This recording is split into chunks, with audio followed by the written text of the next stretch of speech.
What Christians, in my perspective, we have a struggle facing the reality of the fallenness of the world in which we live, and that many times Christians are not comfortable acknowledging the horror and the evil of sin, which lessens the need for redemption, lessens the impact of redemption. But stories without much hope are really depressing and discouraging stories to read.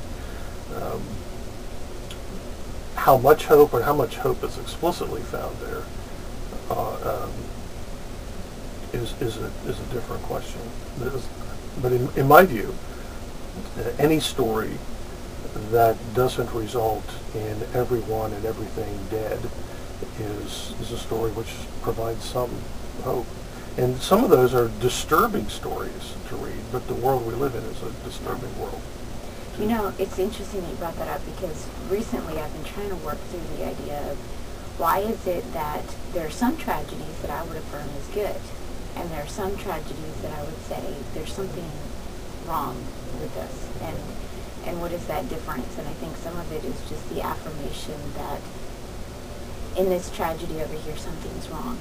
Sweeney Todd is my absolute favorite musical, and you know, there are some Christians out there who challenged me on that, of okay, your favorite musical is about a mass murderer, but there was the idea in it that there's something wrong with that, and that there's something in society that created that, and that, you know, as the final song in the musical, there's a little Sweeney in all of us. But it doesn't end with that, whereas the short story I read the other day, it just ended with this idea of everything's bad and you just accept it, and you just deal with it. And so, I don't know, it was just interesting that you brought that up at this time when I'm working through what is the difference between Romeo and Juliet and these other things of just evil. And maybe the difference is that everything is bad, and we have to learn to deal with it and live in the midst of that. But we believe that there is hope, because one day things will be made right. And when that hope is either not present or is denied, it makes it hard to find beauty in the midst of it. And maybe, I haven't seen Sweeney Todd yet, it's on my list. It's the actually movie's not as good as the live version. That's usually the case. It's not only on my list, I have a copy of it sitting beside my bed. Right. But I think there's something in the portrayal of a mass murderer in the musical, which is intended, whether it's intentional or not. It does elevate that tension. The musicals are feel-good stories, and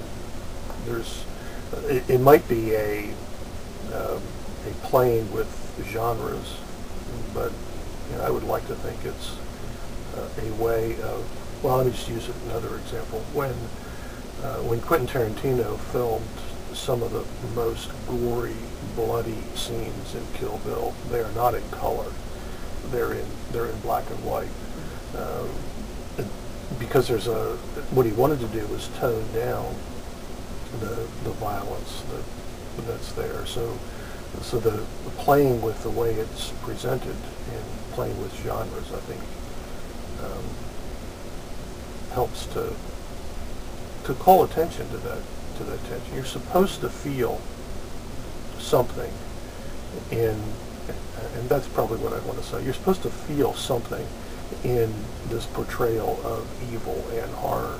And if what you feel is positive, then we have a problem. The evil's supposed to be evil. You're supposed to feel an injustice about it. Yeah. Whether it's Unforgiven or,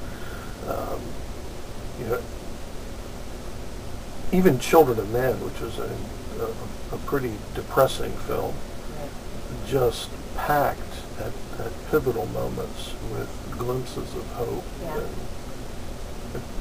And that really has become one of my favorite telling of the Christian story from somebody who had no intention of telling the story of redemption. Which is always fun. Mm-hmm. It's always fun to see God working in people that would not think that they were being God's instruments. And it is also discouraging to see Christian artists sometimes, for all kinds of reasons, failing to do that really well. A good friend who's a sculptor, who says, when I go to an art show, I can almost always pick out the Christian artists. And it's not simply because they have praying hands or they have crosses or fish on their business cards, but the art's really not that good. Autumn leaves fall like prayers to the earth, beautiful witness to infant.